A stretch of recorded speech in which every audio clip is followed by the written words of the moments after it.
Assalamualaikum warahmatullahi wabarakatuh. Selamat malam teman-teman semuanya. Aku Alvina hadir kembali untuk menyapa teman-teman semua dimanapun berada. Aku record video ini jam 23.38 seperti biasa tengah malam. Oke, kalau di video kemarin aku membahas tentang perjalanan trimester 4. Kali ini aku masih tetap akan membahas seputar dunia ibu gitu ya dan anak, yaitu aku membahas pengalaman aku seputar empati selama kurang lebih 20 menit ke depan. Seperti biasa, disclaimer, diriku bukan tenaga ahli, tetapi aku ingin sekali membuat video ini tuh selain untuk reminder kepada kalian, juga untuk reminder kepada diri aku sendiri, dan terutama lebih untuk bahan evaluasi ke depan ya. Jadi kalau misalnya nanti ada rezeki amanah anak kedua gitu, aku bisa belajar lagi nih dari video yang sudah aku buat. Nah, teman-teman sudah tahu belum sih apa sih itu empati gitu ya? Apa sih empati itu? Terus kemudian kenapa sih anak-anak harus empati gitu? Nah, aku mau sedikit memberikan informasi sesuai yang aku tahu gitu ya. Kalau empati itu adalah kependekan atau akronim ya dari makanan pendamping air susu ibu. Nah, artinya di sini anak itu mulai diberikan atau dikenalkan dengan makanan gitu. Jadi anak yang kalau newborn itu kan masih pakai masih diberinya air susu aja ya, tanpa diberikan makanan apapun. Meskipun itu kopi, teh, pisang, nasi, bubur instan itu masih belum. Nah, baru anak itu mulai diperkenalkan dengan makanan di umur mereka mulai 6 bulan. Jadi, kalau dulu ya, ibu orang tua terdahulu itu pasti, bukan pasti sih, ada yang masih memberikan makanan, mulai memberikan makanan itu sejak anak bayi gitu ya. Newborn padahal tidak diperbolehkan karena banyak sekali riset dan juga hasil penelitian, apalagi pengalaman terdahulu tentang bagaimana efeknya gitu, efek buruknya. Jadi makanya ada program tuh yang pastinya mulai dari 6 bulan. Nah, teman-teman, apa sih fungsinya dari empati? Kalau menurut aku pribadi, selain untuk mengenalkan makanan ya, kalau aku melihat dari proses empati ini juga mengenalkan kepada anak tentang macam-macam tekstur gitu. Mulai dari anak diberikan pertama itu kan masih yang teksturnya bubur, saring, lumat yang halus banget. Kemudian nanti dia akan naik naik tahap apa namanya buburnya agak apa namanya lembut tapi ada sedikit kasarnya gitu. Kemudian sampai bertahap-bertahap sampai dia bisa makan dengan makanan keluarga seperti yang kita makan. Itu pertama.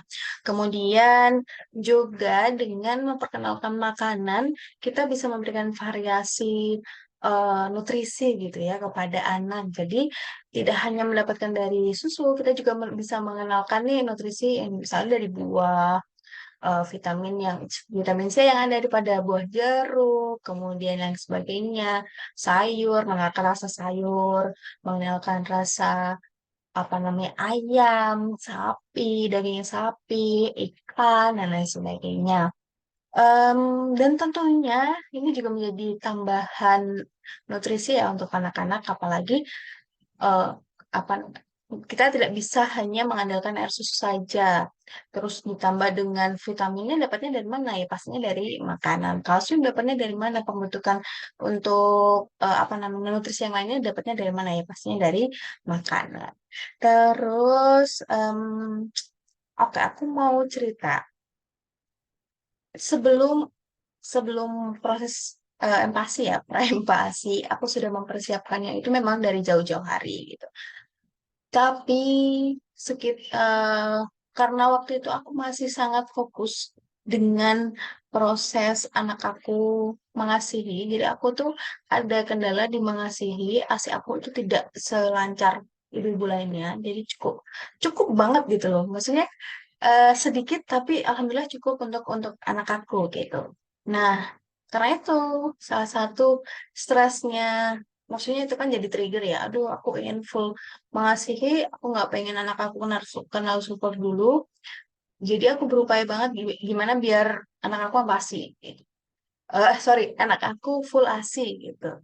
Sehingga proses empati ini Sebenarnya baru aku mulai mungkin sebulan atau 2 bulan sebelum lah. Jadi karena terlalu stres nangani si Masihi ini tadi. Nah, kemudian persiapan apa yang aku lakukan? Pertama, aku mengikuti beberapa Instagram gitu ya, di Instagram sosial media dari dokter anak. Jadi seperti Mondok, dokter Kamya, atau dokter Tan. Kemudian ada dokter Meta, dokter anak yang terkenal juga. Dan masih banyak lainnya. Kemudian yang kedua, aku juga menginstal beberapa aplikasi yang membantu gitu ya, membantu untuk memberikan inspirasi resep, kemudian apa namanya, ilmu pengetahuan seputar empasi gitu. Teksturnya harus seperti apa awalnya segala macam. Lalu aku juga membeli beberapa buku tentang empasi dan mengikuti kelas-kelas online karena memang saat itu kan masih pandemi ya. Jadi akses untuk mendapat ke kelas offline itu pasti sangat terbatas gitu. Terus kemudian Hmm, aku pikir empati itu akan sangat mudah nih deh. Kan ya udahlah anak mah makan makan gitu pasti makan ternyata tidak gitu ya. Oke, aku akan masuk nih ke apa namanya pengalaman aku untuk empati ini. Jadi awal aku memulai empati pas banget di umur dia yang 6 bulan. Awal kasih itu langsung 3 kali makan dan setelah 2 kali gitu. Tapi ya memang dengan porsi yang masih sedikit gitu. Nggak yang ambisius mangkok gede nggak, cuman dikit aja. Karena kan dia melatih aja sih sebenarnya. Sebenarnya dari orang tua dan orang terdekat itu menyarankan kenapa nggak dimulai dari umur 5 bulan. Maksudnya 5 bulan, 6 bulan kurang 2 minggu atau kurang seminggu. Cuman aku lebih mantap ya udahlah umur 6 bulan aja gitu. Sekalian sambil belajar untuk mempersiapkan diri dan bikin-bikin cara apa namanya melatih bikin buburnya gitu, segala macam. Dari awal sudah aku beri sesuai yang aku dapatin apa namanya informasinya ya. Ilmu yang aku dapatkan bahwa di sekarang itu kalau dulu itu kan cenderung apa sih pertama adalah tepung beras dikasih susu gitu atau bubur instan aja gitu. Terus apa ya lagi pokoknya yang selembut mungkin kayak gitulah. Cuman aku mendapatkan banyak informasi kalau di sekarang tuh nggak apa-apa boleh diberi langsung apa namanya dari prohe karbo makanan yang terdiri dari prohe karbo kemudian prona dan juga ada tambahan lemak gitu ya. Prohe adalah protein hewani, prona adalah protein nabati, kemudian karbo ya karbohidrat, dan ada juga dari lemak itu. Sama boleh ditambah sayur tetapi sedikit saja untuk pengenalan. Itu aku udah memulai dari situ, cuman memang tekstur pertama kali itu masih apa namanya bubur lembut gitu disaring, jadi kita masuk buburnya, setelah jadi dihalusin dulu, terus habis itu disaring. Jadi memang benar-benar lembut ya. Cuman dia udah kental padat bukan yang cair. Kan biasanya tepung beras dikasih susu kemudian dicairkan biar biar anak belajar mangap dulu gitu. Cuman dari banyak literasi yang aku dapatkan ya, ya seperti itu yang aku lakukan gitu. Kemudian awal itu sangat berjalan dengan lancar. Anakku merespon dengan sangat baik gitu ya. Terus kemudian apa namanya? Tapi muncullah kendala setelah 1 minggu. 1 minggu empasi pertama, anak aku sembilan. Setelah aku evaluasi, wah iya, memang dia terlalu apa namanya makannya banyak. Kebetulan bukan banyak sih, maksudnya cukup cukup banyak ya untuk kekurangan awal, tetapi minumnya yang kurang gitu, kurang banyak pada seharusnya waktu itu aku harusnya memberikan dia minum itu ya paling tidak 1 gelas kecil itu ya nggak langsung gitu kan disuapin seperti biasa kayak gitu tapi memang porsinya kurang dan waktu itu kan dia masih ASI juga jadi aku pikir oh sama ASI aja cukup ternyata dia sampai sembelit dan yang sampai kayak kesakitan gitu loh nangis aduh kasihan banget lah kalau ingat dia sampai kalau mau mohon maaf ya kalau mau buang air besar tuh wajahnya merah banget aduh aku tuh merasa bersalah saat itu mulailah di situ sebenarnya dia agak takut gitu ya sama makan sebenarnya bukan takut karena makannya sih takut mau mohon maaf ya kalau buang air besar tapi Setelah aku evaluasi, aku kenalkan dia dengan air, ternyata kan dia sangat suka ya sama air putih. Mungkin sesuatu yang baru ya, bisa berkecimpung mainan air gitu sambil minum. Akhirnya masalah senang sembelit terselesaikan gitu ya. Aku masih tetap dengan pelayanan sama, memberikan dia bubur halus, bubur yang masih disaring, dilumatkan dan disaring. Terus masuk awal bulan ketiga gitu ya, 3 bulan MPASI. Nah, ini mah mulailah apa namanya, susah makannya gitu ya. Biasanya habis minimal itu tersisa seperempat mangkok gitu ya. Wah, bukan seperempat mangkok, maksudnya misalnya aku menyajikan dalam mangkok kecil, setengah mangkok kecil, nanti sisanya tinggal beberapa suap gitu. Nah, itu sisa setengah, atau dia hanya mau 5 suap, 6 suap, 7 suap gitu. Nah, mulailah aku merasa overthinking, kenapa ini? Kemudian eh, aku mencoba-coba kan, aku berilah masih instan lah, aku beri apa namanya, bubur yang digoreng, bubur yang ini ya, segala macam. Aku mencoba agar dia itu tetap mau makan gitu ya. Tapi kan lama-kelamaan, penolakan-penolakan yang dilakukan itu ternyata membuat aku tuh stres gitu, capek gitu. Kenapa? Ya karena kan di sisi lain kita sebagai ibu akan overthinking, kita seperti dikejar target gitu ya. Karena memang di anak aku kejadiannya, dimulai di bulan ketiga itu BB-nya stagnan. Jadi dia tidak naik berat badannya, padahal ya seharusnya tetap harus naik gitu ya. Terus karena apa namanya, kejadian kayak gitu dan aku merasa butuh bantuan, akhirnya aku memutuskan untuk ke dokter spesialis anak waktu itu untuk evaluasi. Nah, benar memang ada proses apa istilahnya waktu itu, weight halt- weight faltering gitu, atau eh, apa namanya, pertumbuhan yang datar gitu. Maksudnya nggak naik-naik, stagnan gitu kan. Dan high resiko stunting itu waktu masih ada di catatan buku pasien di catatan buku Kia anak aku, itu benar-benar bikin makin heboh gitu ya. Waktu itu masih dievaluasi, kalau memang di bulan ke depan dia masih tidak naik berat badannya, maka aku di-advise untuk meminum susu pertubuhan gitu ya, susu kalori tinggi. Akhirnya pas di bulan 1 bulan itu aku mencoba kan, ini kenapa ya dia kok nggak mau makan, aku coba kasih yang lain, aku coba kasih yang santan-santan gitu-gitu. Terus habis itu pokoknya aku variasin, sehari itu aku bisa bikin 3 sampai 4 menu teman-teman, dan memang tidak semuanya masuk gitu. Sampai aku capek itu kadang cuma aku bikin kentang, kentang aku rebus, terus habis itu sayur aku rebus, daging ayam aku rebus, udah dicincang atau di blender gitu aja udah, kalau kalau udah capek gitu ya. karena karena memang nggak ngerti gitu, aduh kenapa ya, kenapa gitu kan, kok seperti itu gitu. Terus ternyata memang benar, bulan depannya anakku BB-nya masih stagnan. Akhirnya oke, ayo Bu, coba dulu ya kita kasih dengan apa namanya, susu pertumbuhan itu tadi. Dan memang ada kenaikan gitu ya. Waktu itu kenaikan pertama 2 minggu anak aku bisa naik 0,5 kilo, dan itu swab, wah gitu ya. Karena minum susu pertumbuhan ini. Tapi memang kalau teman-teman searching, silakan searching susu tinggi kalori untuk anak. Merek awalnya inisialnya N itu silakan di searching. Nah, aku kebetulan minum yang cair. 1 botol itu 30.000, dan 1 hari dia harus habis 1 sampai 2 botol. Sebenarnya bukan karena biaya ya waktu itu. Mungkin kan karena satu yang aku khawatirkan adalah susunya itu manis banget, benar-benar kental dan manis banget. Karena kan kita pasti akan khawatir ya, ke depannya tuh kayak gimana kalau dia kelebihan gula dan lain sebagainya.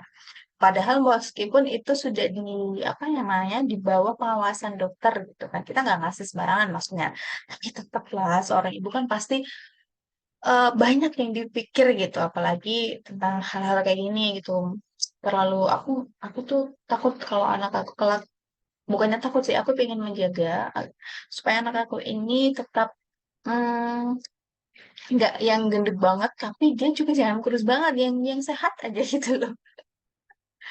Terus habis itu sambil membenahi pola makan apa setelah makan susu, apakah dia masih empasi? Tetap masih dia masih sorry kok masih masih minum masih iya tetap dia tetap masih minum masih. Jadi aku atur-atur gitu gimana caranya aku sisip-sisipin biar dia tetap bisa minum susu dan juga kasih ASI dan sambil tetap makan gitu. Terus apa namanya akhirnya sampai proses berapa bulan ya? 3 bulanan gitu. Pertama yang sama susu yang cair ini aku hanya bertahan 1 bulanan karena anak aku udah menunjukkan penolakan. Dia kalau ngeliat aku botol atau susu cair itu benar-benar udah nggak mau diminum. Terus daripada ya udah kita buang-buang uang gitu ya. Akhirnya coba kita cari susu pengganti gitu. Aku ganti ke salah satu merek lain, ternyata dia oke bisa diterima. Ternyata ada kenaikan tapi tidak signifikan. Padahal kita udah kasih susunya itu sesuai dengan dosis yang disarankan sama dokter. Nah, galauan atau pergolakan batin aku saat itu karena kan kalau pilihannya kalau anak kasih susu dia tidak akan belajar proses makan. Padahal di proses makan itu banyak stimulasi yang mungkin bisa dia dapatkan gitu. Mungkin dari pegang makanannya, dari proses maunya segala macam. Itu yang sebenarnya aku masih bingung gitu, aku masih ragu gitu. Apakah iya pilihan aku memberikan porsi susu yang lebih banyak daripada makanan ini lebih baik ke depannya gitu. Kurang lebih anak aku itu minum susu ini sampai 4 bulan ya, 4 bulan lebih lah, 4 bulan lebih. Terus kemudian sampai akhirnya aku kayak udah karena tetap kena naik tapi tidak banyak gitu loh. Sampai kan ya udah sampai di aku. Sedangkan kalau tiap bulan harus ke konsul ke dokter anak dan apa namanya mendapatkan kadang dokter anaknya baik gitu, kadang dokter anaknya sedang moody, itu kan pasti juga membuat perasaan gimana gitu ya sama diri kita. Ya udahlah aku coba untuk oke kita coba stop aja lah si susu susu tinggi kalorinya ini karena memang nggak efek signifikan dan anaknya juga kelihatan sudah bosan dengan susu tersebut gitu. Sampai kemudian aku banyak belajar tentang holistik ya teman-teman. Tentang real food, terus kemudian mengurangi UPF dan lain. UPF itu ultra processed food, ultra processed, pokoknya itulah makanya terlalu diproses gitu. Terus sama em, apa ya? Intinya kembali ke back to nature, terus habis itu kami memberikan makanan-makanan yang alami kepada anak gitu. Akhirnya aku mencoba untuk melakukan hal tersebut. Mulai dari susunya, aku ubah ke susu raw milk gitu ya, susu sapi mentah, susu sapi murni yang mentah-mentah gitu. Aku beli, dia fro- frozen itu beku gitu maksudnya. Nanti dicairkan, baru boleh langsung diminumkan.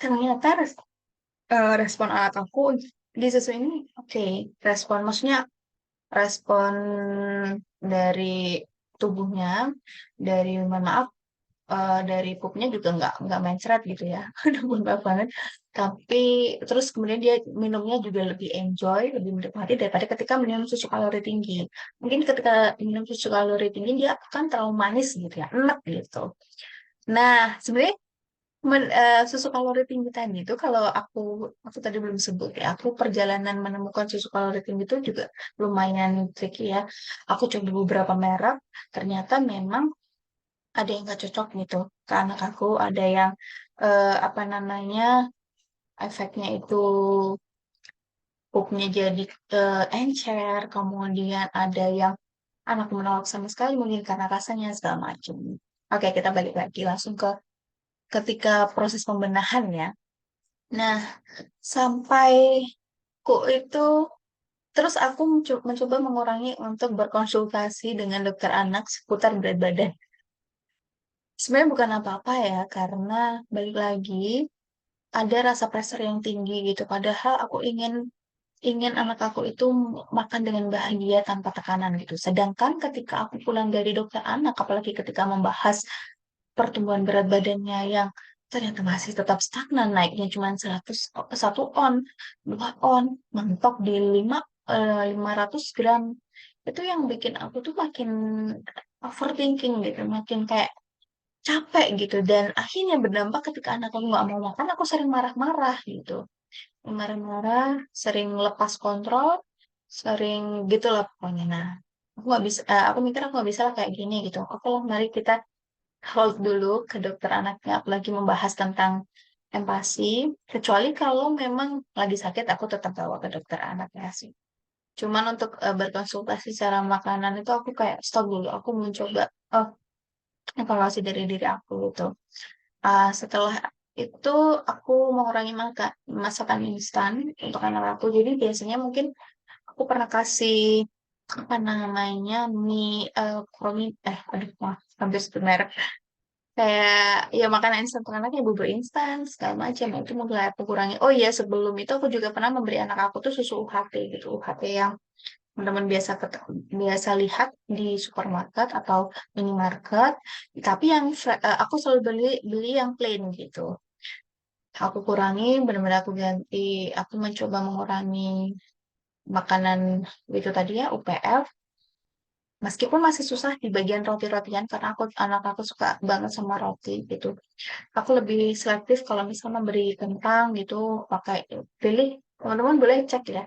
Kentang itu kalau teman-teman lihat di supermarket, tidak semua kentang itu bahannya kentang goreng atau french fries yang beku, tidak semuanya itu bahannya 100% kentang. Teman-teman bisa cek. Nah, aku pilih yang 100% kentang. Maksudnya minimal 99% itu untuk kentang dan sisanya kan mereka pakai minyak gitu ya. Atau mungkin ada tambahan tepung sedikit. Terus kemudian aku apa namanya fokus ke proses makannya. Jadi aku pengen menciptakan proses makan yang menurut aku dan aku yang bisa memfasilitasi dia itu makan mandiri. Misalnya dengan makan apa namanya aku bikin yang jenis makanan finger food. Udah aku benar-benar legowo mau berapapun dia dia berapa suap yang dia makan, alhamdulillah gitu aku syukuri gitu. Yang penting dia oke. Teman-teman bisa cek itu kalau teman-teman mengikuti aku di Instagram. Di salah satu highlight aku ada proses anak aku makan dia. Terus gimana ya, ada saat-saat dia kobok makanan sop, aku bikinin sop, dia sop di kobok sopnya, dituang nasinya, segala macam. Itu sesuatu yang udahlah, oke nggak apa-apa, bebas nak, bebas nggak apa-apa, aku temenin.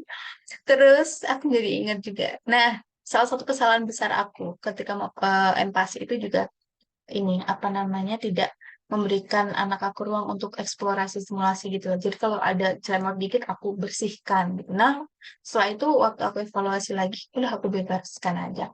Dan yang paling utama itu aku mengurangi frekuensi mengasihi, menyusui sampai akhirnya saat menyapih, alhamdulillah banget proses makannya sudah semakin membaik sampai sekarang.